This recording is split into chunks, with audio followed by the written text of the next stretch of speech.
சாரதி லா ஸ்டடீஸில் நம்ம அடுத்ததாக பார்க்கக்கூடிய மிக முக்கியமான டாபிக் தான் இந்த டிபிஎஸ்பி. அடிக்கடி உங்களுடைய கொஸ்டின் பேரில் கேட்டுக்கிட்டே இருக்கக்கூடிய கொஸ்டின். அது மட்டும் இல்லாமல் மிக முக்கியமான 2 கேஸ் ஸ்டடியோடு நான் வந்திருக்கேன்.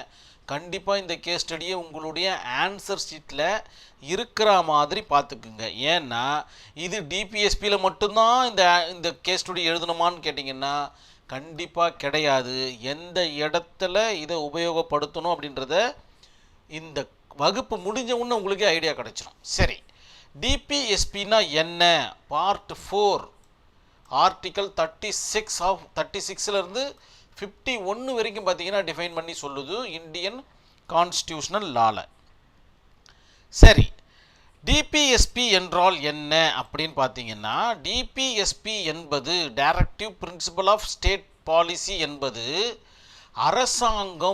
அரசாங்கம்னா என்ன? ஒரு ஸ்டேட். நம்மளுடைய இந்திய அரசாங்கம் பல ஸ்டேட்டுகளை கொண்ட ஒரு அரசாங்கமாக இருக்குது. அப்படி ஒவ்வொரு ஸ்டேட்டும் அல்லது இந்திய அரசாங்கமும், ரெண்டுத்தையும் சேர்த்துக்குங்களேன், என்ன தப்பு இருக்குது? எப்படி நடத்த வேண்டும், ஒரு அரசாங்கத்தை எப்படி நடத்தணும் அப்படின்ற ஒரு விதிமுறைகளை இந்திய அரசியலமைப்பில் மிக தெளிவாக வரையறை செய்து கொடுக்கப்பட்டுள்ளது. அதுதான் பார்த்திங்கன்னா டிபிஎஸ்பி. இப்படி தாங்க நடக்கணும். நீங்கள் ஆர்டிகல் 36 பிரகாரம் அதில் என்ன சொல்லப்பட்டிருக்கோ அப்படி நடந்தீங்கன்னா நீங்கள் போதும். அதற்கு உட்பட்டு நீங்கள் சட்டத்தை ஏற்றிருக்கீங்க.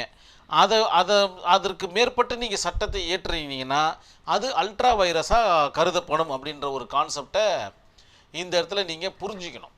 சரி, இவை நேரடி உரிமைகள் அல்ல. இந்த டிபிஎஸ்பி பார்த்திங்கன்னா நேரடியான உரிமைகளாக நம்ம கொண்டாட முடியாது அப்படின்ற மாதிரியும் சொல்லப்பட்டிருக்கு. ஆனால் கடைபிடிக்க வேண்டிய வழிகாட்டுதல்கள் ஆகும். இது பார்த்திங்கன்னா ஒரு சில வழிகளை நம்மளுக்கு உருவாக்கி தருது. அந்த வழிகளின் அடிப்படையில் இந்த அரசாங்கத்தை நடத்திட்டு போனால் மிக எளிமையாக மிக இலகுவாக அரசாங்கத்தை நடத்தலாம் அப்படின்ற மாதிரி சொல்லப்படுது. அரசுன்னு அரசாங்கம் எந்த சட்டத்தை இயற்றும் போதும், எந்த சட்டம் வேணாலும் இயற்றிக்கிட்டோம் அரசாங்கம். ஏன்னா அந்த லிஸ்டின் அடிப்படையில் ஏற்றுனா ஒன்றும் தப்பு ஒன்றும் கிடையாது. அதனால தான் சட்டசபையில் பார்த்திங்கன்னா நிறைய ஆக்டை பாஸ் பண்ணிக்கிட்டே இருப்பாங்க. போது டிபிஎஸ்பியை கருத்தில் கொள்ள வேண்டும் சொல்லிட்டாங்க. ஏன்னா இதில் கிட்டத்தட்ட ஒரு 20 ஆர்டிக்கல் இருக்குது.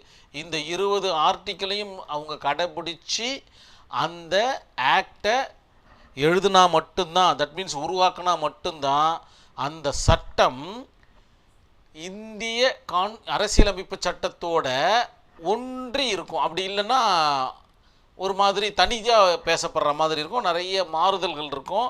அது ஒரு ஃபேரான ஒரு ஆக்டாக இருக்கிறதுக்கு வாய்ப்பே கிடையாதுன்றதை உங்களுடைய ஆன்சர் ஷீட்டில் நீங்கள் எழுதிக்கிங்க. இன்னும் குறிப்பாக சுருக்கமாக சொல்லணும்னு பார்த்தோன்னா, நேச்சுரல் ஜஸ்டிஸோட இணக்கமாக இருக்காது அந்த ஆக்ட்.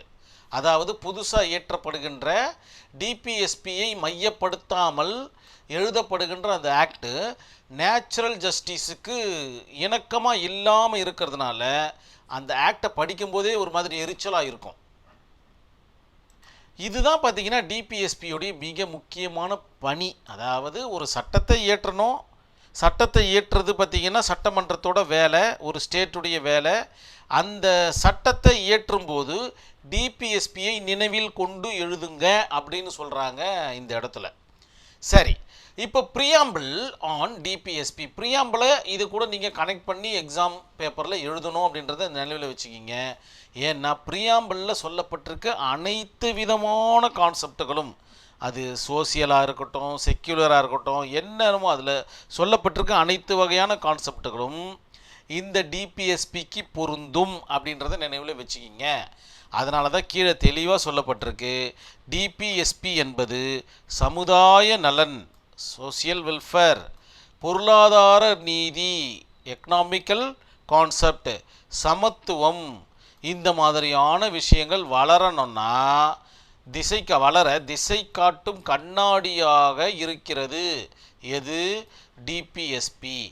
இதெல்லாம் நீங்கள் சரியாக பயன்படுத்தாமல் விட்டுட்டோன்னா அது திசை காட்டும் கண்ணாடியாக இருக்காது, ஒரு ஃபேரான ஒரு ஆக்டாக இருக்காது. அதனால் அல்ட்ரா வைரஸ்ன்ற கான்செப்டின் அடிப்படையில் அந்த ஆக்டே பார்த்திங்கன்னா முடக்கப்படும், அப்படி இல்லைன்னா நீதிமன்றத்தால் அது கண்டிக்கப்படும் அப்படின்றத நினைவில் வச்சுக்கிங்க. இப்போ டிபிஎஸ்பியை பற்றி நீங்கள் எழுதுறதுக்கு உண்டான பாயிண்ட்டுங்க உங்களுக்கு கிடச்சிடுச்சு. இதற்கப்புறம் பார்த்தீங்கன்னா நீங்கள் அதை பற்றி தான் திங்க் பண்ணுவீங்க. ஏன்னா இது ஒரு பிக்கெஸ்ட் டாப்பிக்கு.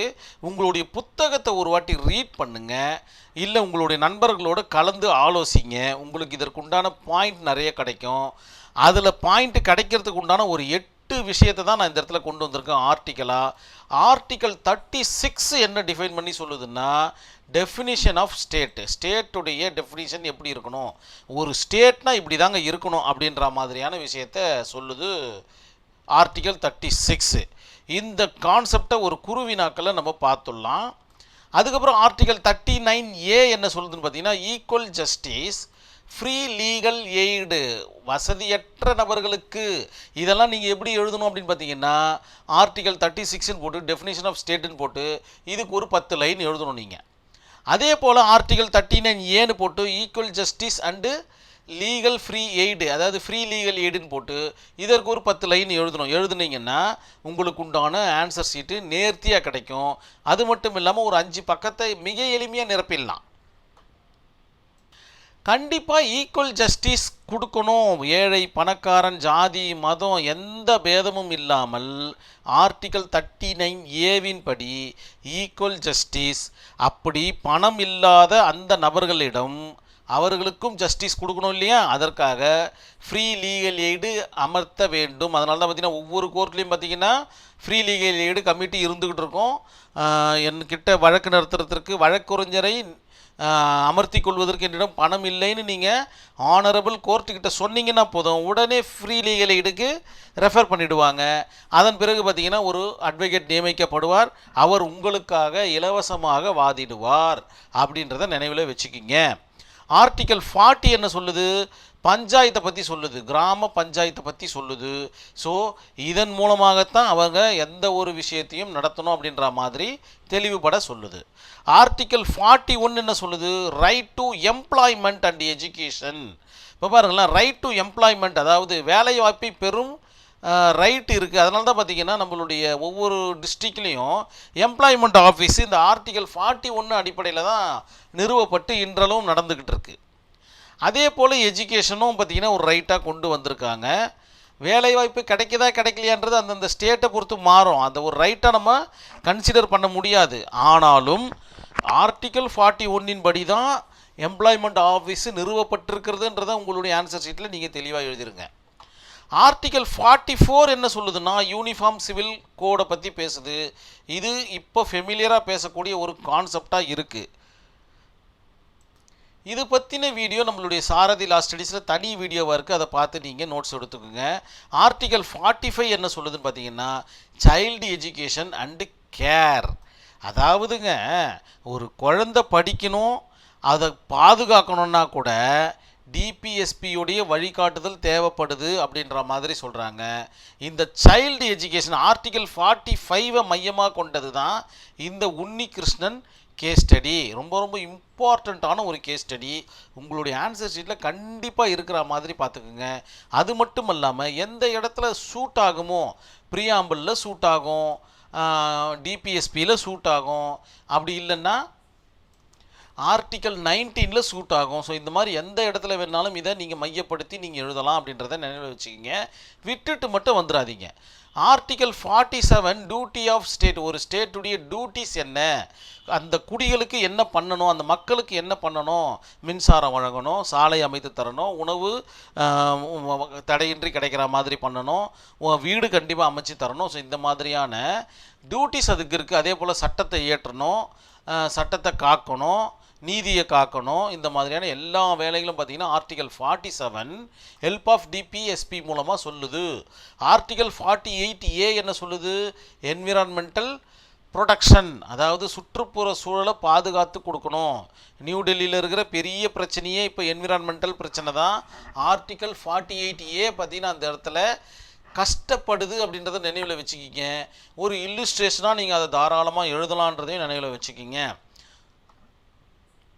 உங்களுக்கு ஓரளவுக்கு ஐடியா வந்திருக்கும் டிபிஎஸ்பினா என்னன்னு. இன்னும் தெளிவாக தெரியணும்னு ஆசைப்பட்டீங்கன்னா உங்களுடைய புத்தகங்கள் உங்களுடைய நண்பர்களோடு கலந்தாலோசிங்க, இன்னும் தெளிவாக புரியும். இன்னும் அடுத்தடுத்த வீடியோவில் இதை பற்றி கொஞ்சம் பேசலாம். இப்போ நம்ம கேஸ் ஸ்டடிக்குள்ளே போயிடலாம். Minerva Mills versus Union of India in 1980 நடந்த ஒரு வழக்கு.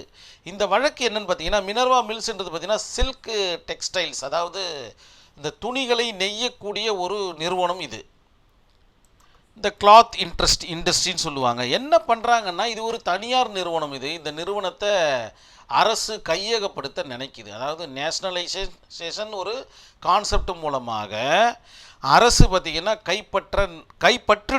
கைப்பற்றிடுச்சு அரசு உடைமை ஆக்கப்படுது. இந்த மாதிரியான நிறுவனங்கள், அந்த துணி மேனுஃபேக்சரிங் நிறுவனங்கள்லாம் அரசு உடைமையாக ஆக்கப்படுது.